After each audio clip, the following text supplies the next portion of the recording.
Okay, magandang araw sa atin lahat mga kababayan. Saan man panig kayo ng daigdig naroon, dito na naman tayo sa another episode ng ating vlogs. Badong Aratilis po. Pag-uusapan natin ngayon, ito po, no, una po, sinabi po ni Kuya Will na wala siya talagang balak na gumawa ng batas pag nanalo siya. Grabe naman. Bakit ka pa tumakbo, Kuya Will? Dapat namigay ka na lang ng jacket. Pag-uusapan din po natin, eto pong si BBM ay hindi raw po sila manggugulo. Ikaw na nga presidente, manggugulo ka pa. Kakaiba rin. Alam naman manggulo ka, ikaw nga presidente, ikaw naman BBM. At ang gagawin daw po nila ay susolusyonan ang problema. 3 years ka na, mag-iisip ka pala ng solusyon.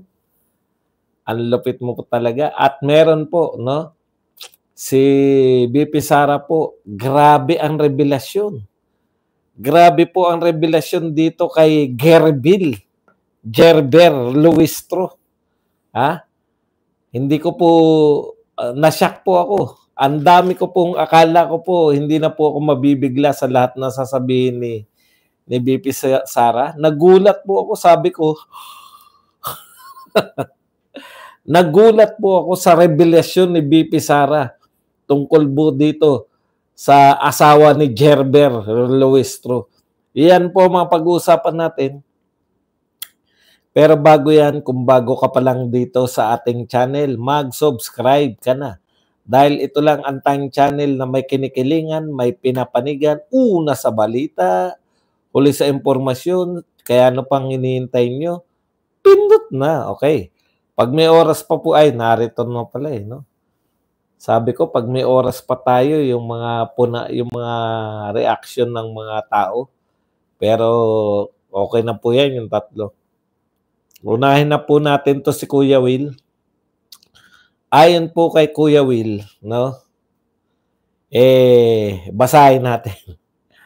Kung pwede kong i-check pag nanalo ako, aalamin ko yung mga batas. Mas mahirap yung gagawin mo, Kuya Will. Aalamin mo ang mga batas. Na ba't pa ako gagawa ng batas kung madami na palang batas na nagawa? Alam mo, ayan, putulin muna natin. Bilang sagot dyan sa katanungan mo, Kuya Will, bakit ka gagawa ng batas? Marami nang nagawa ng batas. Kasi tumatakbo kang senador. No? Ito lang po ang tanging tao. Ito lang po ang tanging kandidato na tumatakbo po siyang senador na hindi niya po alam na ang pangunahing layunin po ang pangunahing trabaho po ng senador ay gumawa ng batas. Parang, alam mo, Kuya Will, para kang construction worker na ayaw mong magtayo ng bahay. Para kang engineer na ayaw mo magplano ng tulay, ayaw mo magplano ng bahay. Naintindihan mo ba yung sinasabi mo? Para kang teacher na ayaw mong magturo. No? Nag-a-apply ka pa lang. Imaginein po ninyo. Ito pong gaano po kalakas ang loob nitong taong na to. Nag-a-apply pa lang po siya ng trabaho, pero tahasan niya ng sinasabi na pag nanalo siya, hindi siya gagawa ng trabaho niya. Anong uri po ng tao ang boboto dito? No? Ako po, gulong-gulo po ako rito sa tao na to eh. Halimbawa po, nag-apply ka na teacher. Halimbawa po, nag-apply kang teacher. Di po ba? Pwede mo ba sabihin sa principal na habang ini-interview ka, alam niyo po, nag-a-apply ako ng teacher pero ayoko po magturo. Bet nawala ako sa ano? Ano nangyari sa akin sa Facebook? Ay sa isang channel. Bakit ako nawala? Why? Naglaho ako. Ano nangyari? Ayun. O kaya nag-a-apply ka ng call center na ayaw mong tumawag sa telepono. Ayaw mo sagutin yung mga tawag sa telepono. Alam niyo po, kung ito po mananalo, no? Wala po kayong ano rito. Wala po kayong garantiya na ito ay maglilingkod. Ito ay magtatrabaho. Kasi ngayon pa lang eh. Sinasabi niya, pag ako nanalo, wala akong gagawing batas. Dahil marami nang nagawang batas. Mamaya po yung mga tanong. Kasi kung sasagutin ko yung mga tanong nyo, hindi po ako makakapag-simula. Okay. Pwede po ba? Mag-isip naman tayo. Ayan po, sa salita natin, basahin ko ulit. Kung pwede kong i-check pag nanalo ko, alamin ko yung mga batas na ba't pa ako gagawa ng batas kung madami na palang batas na nagawa. Magdadagdag na naman ako ng batas. Galit. Parang sa tono ni Willie Rebello, parang galit na siya. Ano yan? Magdadagdag na naman ako ng batas? Wala daw akong alam. Anong gusto nyo? Yung madaming alam tapos nanakawan kayo? Proud na proud po siya. Wala daw siyang alam. Anong gusto nyo? Sabi niya. Yung maraming alam pero nanakawan. Totoo po. Pwedeng hindi ka magnakaw. Totoo yun. No? Totoo naman yun. Pwedeng hindi ka magnakaw. Pero anong gagawin mo nga? Kahit ba hindi ka magnakaw, pwede bang sabihin ng teacher, ano ina-applyan mo? Teacher po. Hindi po ako magnanakaw. Pero hindi rin ako magtuturo. Ba't ka tatanggapin? Ito po, tahasan pong anong tawag dyan? Niluloko tayo, diretsuhan eh. Nag-a-apply siya ng senador. Ang trabaho po ng senador, gumawa ng batas. Kung namimigay po ng ayuda yung senador, Diyos ko, hindi po nila trabaho yan. Naintindihan po ninyo? Kung yung sinasabi po nito, kung sinasabi po nito ay maglilingkod siya o tutulong siya, hindi po trabaho ng senador yung tumulong. Actually, kaya po ginagawa yan ng mga senador para, alam mo naman yung mga tao, di ba? Ang mga tao po, siyempre gusto nila direkta nakakatulong ka eh. Papalibing, pero hindi po yan ang trabaho, hindi po yan ang pangunahin eh. No? Hindi po yan ang pangunahing trabaho nyo. Bonus na lang yan. Gumagawa ka ng batas at the same time, nakakapagbigay ka ng mga tulong sa mga tao na ilalapit mo sila sa mga proper agency o mismo sa bulsa mo dahil mayaman ka, okay po yun. Pero sabihin mo na tutulong ka lang, mamimigay ng jacket, tapos hindi ka magnanakaw, kahit ba hindi ka magnakaw eh. Hindi naman ang trabaho mo, wag magnakaw. Kami nga rin, hindi nagnanakaw eh. Aminado pa siya, galit pa eh. Wala daw akong alam. Anong gusto nyo? Yung maraming alam tapos nanakawan kayo? Dapat sa mga ganyan, tama Comelec, tama itong sinabi ni Amy Ricardo. Yung mga ganyan po yung pronouncement, pag ganyan po yung pronouncement, dapat nuisance candidate yan. Kasi hindi niya alam ang trabaho niya eh. Ano po i-expect niyong gagawin yan? Pag nanalo, sakit ng ulo na naman yan. O, punta na po tayo rito kay Marcos. Isa pa to. May karanasan na kasi tayo, Willie. May karanasan na kasi kami na yung mga tao tumatakbo, hindi nila alam paano, kung ano trabaho nila. Kapahamakan po ang naidudulot sa Pilipinas eh. Huwag ka na sanang dumagdag. Kung ako lang magpapasya, nuisance ka eh. Akalain mo, nag-a-apply ka pa lang ng trabaho, sabihin mo na hindi ko gagampanan yung trabaho ko. O, isa pa to. Sabi po ni Marcos, ang alyansa na hindi nanggugulo. Napaka-illogical mo naman. Kung ikaw ay manggugulo, eh ikaw nga presidente ng Pilipinas, alangan naman manggulo ka. Hindi po ba? Ang alyansa na hindi nanggugulo.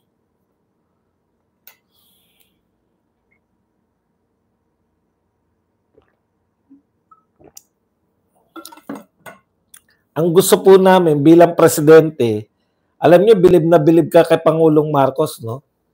Bilib talaga ako eh. Halos lahat po ng kampanya, nariyan siya eh. Daig niya pa po, grabe.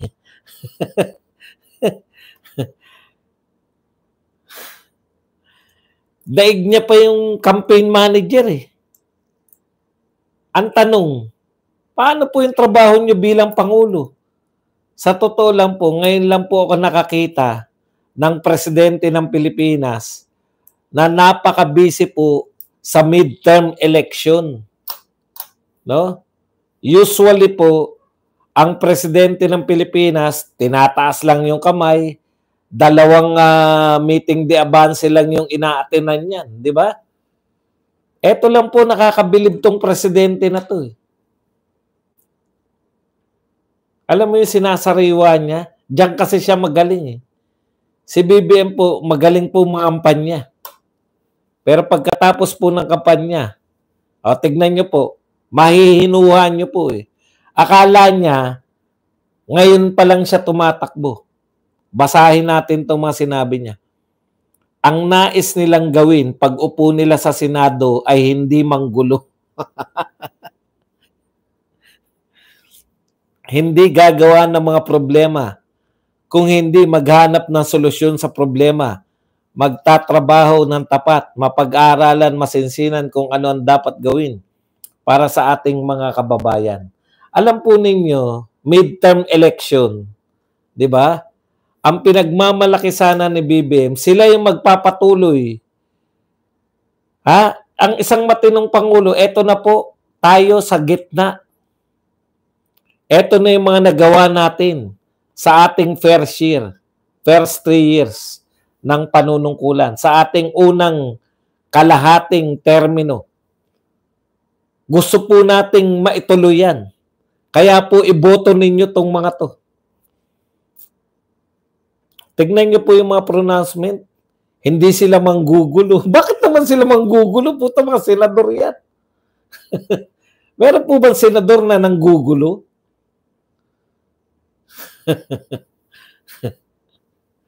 Okay. Maghanap ng solusyon sa problema. Alam niyo po, masama pong sinasabi yan, no? 3 taon na kayo. Etong mga senador nyo pa lang ang maghanap ng solusyon sa problema. Hindi po ba? Nakikita nyo po ba?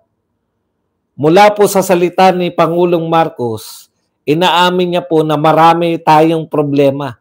Halos wala tayong nalulutas. Kaya etong mga to, iboto nyo para malutas natin yung mga problema. Dahil hindi sila manggugulo, magagaling sila. Isang bagay lang po, 2 bagay po magaling si Marcos. Mangampanya, kita nyo naman, no?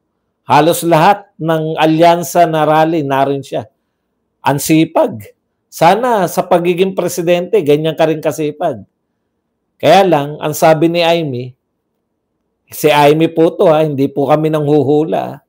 Ang nagpapatakbo raw po ng Pilipinas ay hindi naman po kayo.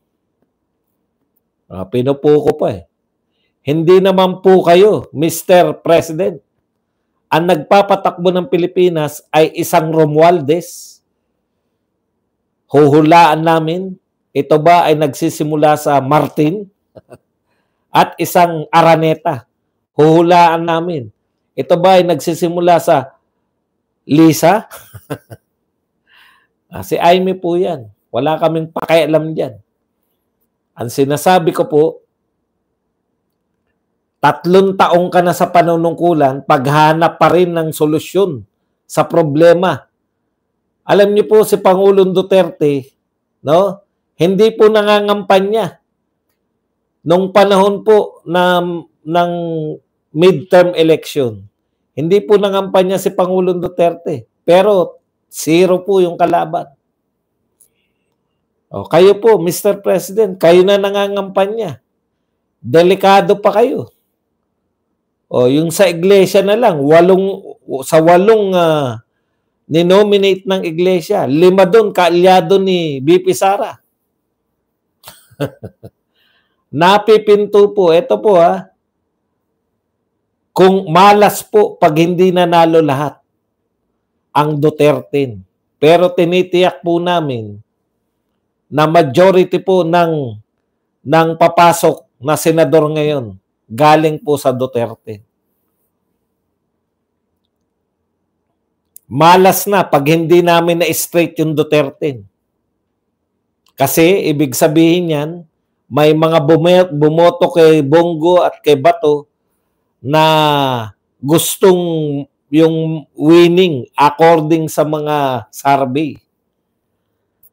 Pero Mr. President, hindi po ba nakakahiya naman yun?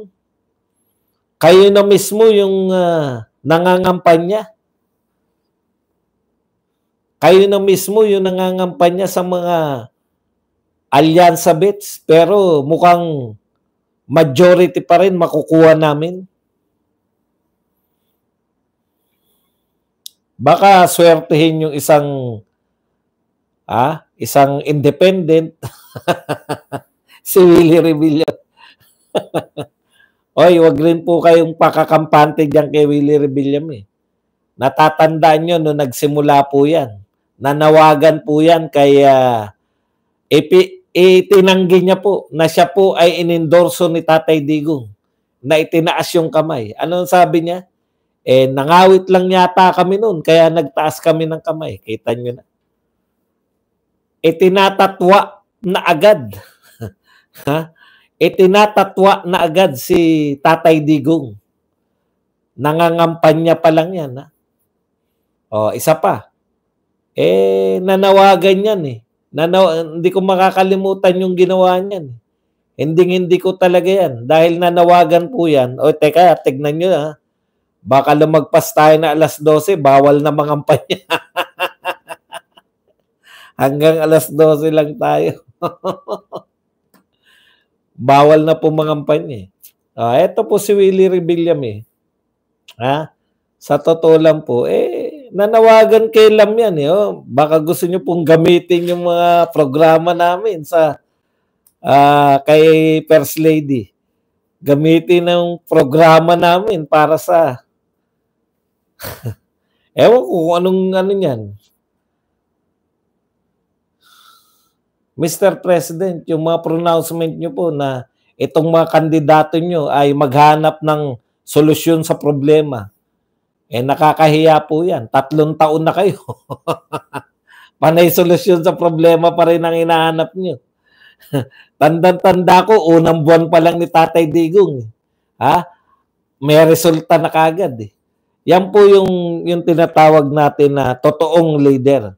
Ang totoong leader, alam niya yung problema, kaya alam niya lutasin. Ito pong leader natin, ewan ko nga ba kung siya talaga yung, sabi nga ni Aimee, hindi na nga ako magtataka ngayon, no? Bakit pag sinabi ni Bongbong Marcos na ayaw niya sa impeachment, bakit in-impeach pa rin si BP Sara? Hindi nga talaga siya sinusunod. Iba ang sinusunod. Bakit pag sinabi niyang hindi tayo makikipagtulungan sa ICC, biglang sinunod natin yung warrant of arrest ng ICC. Talagang hindi siya sinusunod. iba talaga nasusunod. Di ba? Pag sinabi niyang wag nating guluhin yung magpapirma, yung anong panahon ng nagpapa-People's Initiative. Nag-People's Initiative pa rin. Talagang hindi sinusunod eh. Kaya tama si Aimee. Naniniwala ko kay Aimee na posible talaga na hindi talaga siya ang nagpapatakbo sa Pilipinas. Okay. O, kahit ba, pag yung mga ganyan, yung mga salitang bilib ako sa iyo dati, ngayon hindi na. Nakabatay pala yung pagkabilib nyo sa tao sa kung sino yung kinakampihan. Hindi dahil bilib ako dyan, dahil magaling. Yung galing ko pala sa inyo depende kung sino kakampi. Hindi tunay yung paghanga nyo. Di ba?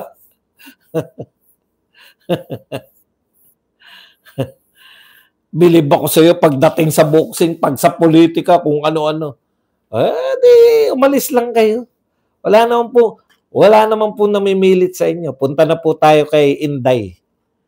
Okay. Oo nga. Nako. Nabasa ko nga yan, Ma'am Tess Renon. Hindi ko na lang na-include dahil kapos na ako Nabasa ko nga si Mabilog. Hindi ba si Mabilog yung isa sa mga nasa narco-list ni Tatay Digong? Kung hindi ako nagkakamali. Ngayon, advisor na ni BBM. Saan kaya advisor? Si Jed Mabilog. Ay hindi, advisor ni Martin. Si Martin po, advisor ni Martin, hindi po ni BBM. Ibang klase. Bali. Alam mo Maridel, baliwala pala ako sa iyo. Bakit nakuha mo pa mag-comment? Labas na agad at tutulungan na kita. Baliwala pala ako sa iyo. Ikaw naman, no? O, yan. Nahihirapan ka pa. Ang haba pa ng kinoment mo. Baliwala naman pala ako. Alam niyo po yung tunay na baliwala. Ganito po. Ay, ayoko rito. Hanap ako ng iba. Ganun po yung tunay na baliwala. Okay. Ito po, yung kay BP Sara naman. Grabe. Nagulat ako kay BP Sara talaga Nakakagulat talaga to si BP Sara. Sabi po ni BP Sara, no? Eto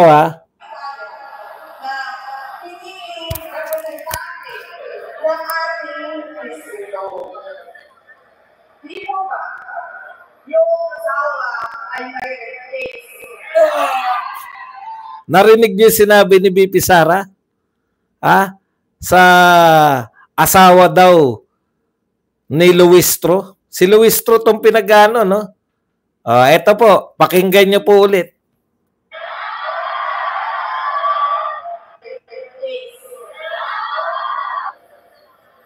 Hindi po ba yung asawa ay may case? Grabe. Yung asawa pala may rape case. Sino kaya yan tinutukoy ni BP Sara? Kunwari hindi natin. Sino kaya yung tinutukoy ni BP Sara? Meron palang Ako po teka muna. Ako po pwedeng kontrahin Pero sasabihin niyo na wala kang kwenta para sa akin. Tinulungan ko lang. Nakakaawa naman Pinagtsatsagaan na lang ako, nag-comment pa. Ano sabi ni BP Sara? May kasong rape. Tapos, sinisingil niya, magbayad naman kayo. Ayan. Ibinunyag ni Vice President Sara Duterte na hindi pa nababayaran ni Batangas Representative Gerber Luistro ang 8 million utang nito kay Attorney Mans Carpio, asawa ni BP Sara. Grabe po, no? Congressman pa yan. Ang lakas mong mamigay ng ayuda diyan. Tampok na tampok yung sinasabi niya, no? Bumabaha ng biyaya diyan sa Batangas. May 9 million, ngayon naman 8 million. Uy, magbayad kayo bago kayo mang-away. Iba pa ba yung may 9 million na may utang? Ang lakas ng loob, no? Ang lakas ng loob. May utang pala hindi kayo babelta ni BP Sara. Sino ba kalaban nito ni Gerber? Malakas din ba yung kalaban nito? Nakita ko yung sa Cebu, no? Kala ko malakas si Cebu, Governor Gwen Garci. Pag natalo kayo sa Cebu, ngalingalan. Sa Davao po, kinocongratulate na po natin. No? Kinocongratulate. Tsaka ang sarap niya sumayaw, no? Kumakagat-kagat sa labi. Napakasaya. Napakasarap sumayaw ni Congresswoman. Siya ba yun? Hindi ba AI yun? Baka naman in-AI lang. Inano lang yung mukha ni Gerber.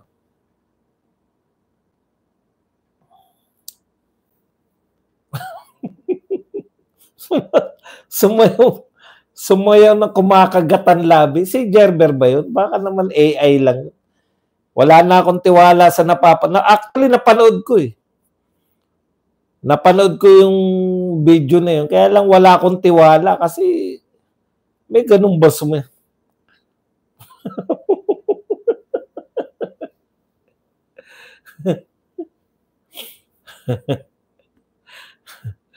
Kumakagat-kagat pa sa labi. Talagang umaano pa yung isang mata. Habang kumakagat sa labi. Ganyan talaga.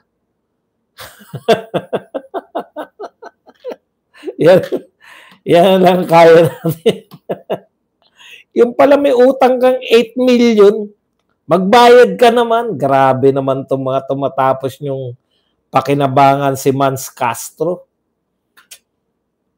Ang mahal pala ng ang mahal pala ng bayad sa mga abogado. Sa bagay, mga ano yan eh. Di ba? Yung mga Carpio. Di ba, justice ba yung tatay niyan? O yung pamangkin niya ni yung Castro na ay yung Carpio na na umaaway din kay Tatay Digong yun nun eh. Parang balai ba tawag doon? Magbalai pala sila. Hindi galing po yan sa mga Carpio na eh. Alam ko yung Carpio na tatay yata mukhang justice dati na Supreme Court. Magaling pala kayong manggaya. Hindi.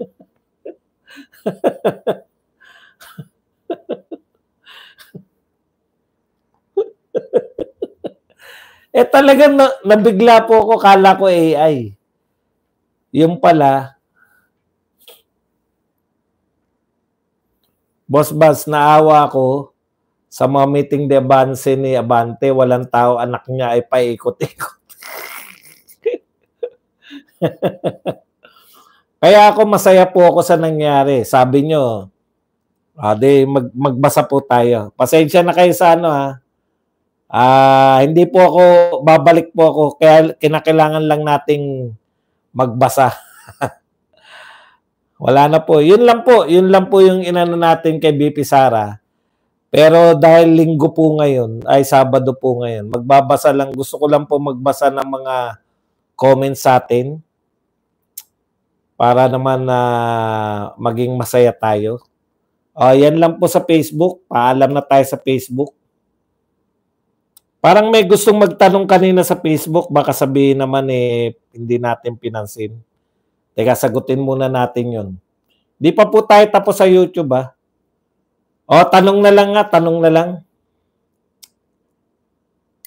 Eto, si Dom Pahardol. Ano po ba masasabi niyo sa kandidato ng INC na sina Bam Aquino at Bong Revilla? Salamat. Hindi ko sila iboboto dahil kalaban niya mga yan. Yun lang po. Kala ko naman kung ano yung dinadamay niyo pa kasi INC. Si Bong Revilla ba? Tsaka si Bam Aquino, hindi ko iboboto yan dahil kalaban natin yan. Ganun lang po kasimple yan. May relihiyon man o wala, Duterte nga tayo eh. Bakit ko naman iboboto yan? Nakapagtataka ang iboboto ng INC. Sir Vance, magaling pala kay Manggaya. Opo, magaling. Straight vote, PDP Team Duterte. Sige, habang wala pa kayong mga tanong, hanapin ko yung mga, magbabasa tayo ng mga comments ng ating mga viewerships. Viewership. At magkakarga muna tayo ng mga, maghanap buhay muna tayo. Nakalimutan ko na naman maghanap buhay. Dahil sa inyo. Wala na ba tayong, natalakay ko na ba yun kay BP Sara? Yun lang naman yung sinabi ni BP Sara, magbayad muna kayo ng utang bago kayo umatake. Atake kayo ng atake, may utang pala kayong 8,000. Yan na ba yung sinasabi ni BP Sara na may utang sa kanila? Ikaw pala yung Luistro, ha? Tahimik ka lang. Ha? O ngayon, nabisto ka. Hati ng power si Mamshi at Tambi. Hawak ni Mamshi, PCO, DOJ, DILG at Juicy Agencies. While si Tambi, hawak naman niya military men, judiciary, Congress. Hay, ubos ang pera at Pinas. Kanya-kanya silang kurakot. Pero hindi po pwede na yung ginagawa ni Amy na i-chipwera niya yung kanyang kapatid. Naganap lang yan dahil wala palang kakayahan talaga yung kapatid mo. Oh, yun po ang patunay nun. Totoo kaya na nagbabayaran ng black voting in... Alam niyo po, ito lang po ito, masyado po kayong concern sa INC. Ang Pilipinas po ay binubuo po ng iba't ibang relihiyon. Di ba? Dati na po yung INC na meron silang pinopromote. Hindi ko po maintindihan bakit ano po yung problema ninyo sa INC. Kung INC po kayo, tsaka lang kayo magkakaproblema dahil kung gusto nyo iboto yung Duterte at hindi sinabi na Duterte nang iboto. Hindi naman INC no mo problema eh. Naintindihan niyo po ba yung sinasabi ko? Hindi po tayo nangangampanya para sa INC lang.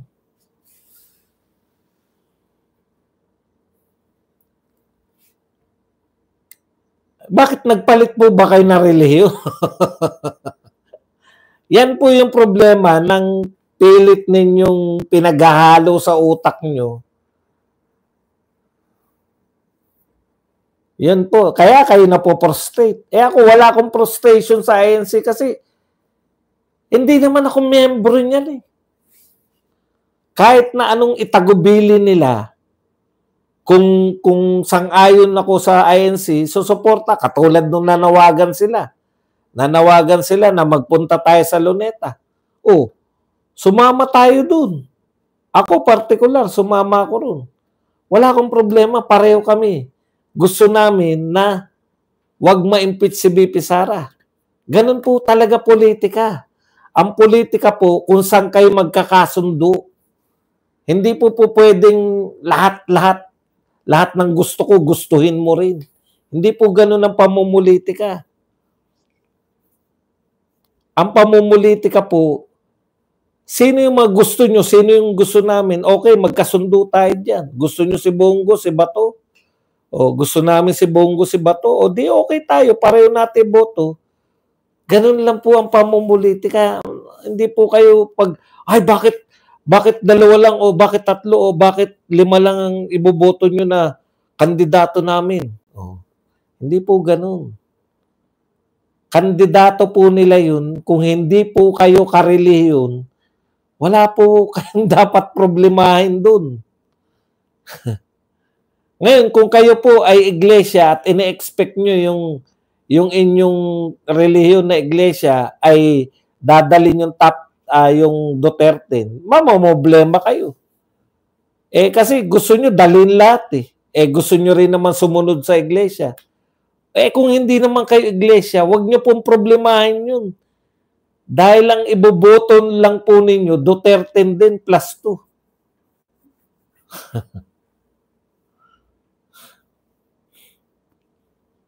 Hindi lang po. Ang dami pong relihiyon, ang dami pong tao. Sa Pilipinas, 120 million. Marami pong bumoto kay BP Sara. Yun po kinukumbinsi natin. Pag si Willie binoto nyo, another Pacquiao in the making. Yung nakita nyo sa isang grupo lang na religion, paano yung sa Mindanao na mga Muslim, di naman yun INC members. Bakit palagi na lang may issue ang INC pag eleksyon? Bakit kaya? Marami po kasing galit sa INC. Marami po naiinggit sa pagkakaisa ng mga INC. Ayun yung naging political power nila yung pagkakaisa nila. Hindi kaya ng ibang reliyon. Kaya may magagalit talaga. Ano ang credibility na si Villar para iboto sa... hindi, wala pong pumipilat sa inyo na iboto nyo si Villar. Pinipilit ko po kayo sa Duterte. Yung plus 2 nyo, bahala po kayo kung kanino. Pero kung si BP Sara po, mayroon po siyang ganyan po ang mga politiko Ito po politics, baka magtaka kayo halimbawa siyempre tayo maramdamin tayo, hindi naman tayo mga politiko. Pero lagi politics is addition, not subtraction. Kasi kung ganyan po yung pananaw ni Tatay Digong, hindi niya tatanggapin tong mga congressman. Di ba? Kasi mga dating lahat ng congressman, majority ng congressman dating liberal. O kung si Tatay Digong katulad natin mag-isip, bakit ko naman kayo tatanggapin dito sa PDP laban dilawan kayo. Hindi po ganun ng politiko. Kaya marami po sa atin hindi po bagay sa politika. Sumuport na lang po tayo, ipaubayan nyo na lang po yung pamumulitika sa mga politiko. Mamili po kayo ng susuportan. Hindi naman po lahat ng tao, hindi naman po lahat ng Pilipino ay may kakayahan na, mayroong anong tawag doon, inclination sa politics. Alam ko po marami sa atin nagka-interest sa politika dahil kay Tatay Digong, dahil sa mga Duterte. Wala naman pong masama doon, di ba? Ang sinasabi ko lang po, let the politicians do their thing. Tayo po, hindi po tayo politiko. Mamili po tayo ng mga susuportahan natin, suportahan po natin. Okay? Diskarte ng Iglesia ni Cristo, yun kung sino malakas na kandidato doon sila. Noon pa naman ganyan, ngayon lang kayo. May sablay daw ang machine boss buds, paano na? Bumoto lang po kayo. Mayroon pong nariyan po sila Attorney Glenchong, nariyan po yung mga attorney natin, may mga watcher po tayo. Ipaubayan nyo po yan sa kanila, i-briefing po yung mga watcher, briefing na po yan kung ano po yung mga babantayan nila. Alam na po yan ng mga watcher, may mga watcher po tayo, alam na po yan ng mga watcher natin kung ano ang gagawin. Diba? Si BP Sara, ikot ng ikot,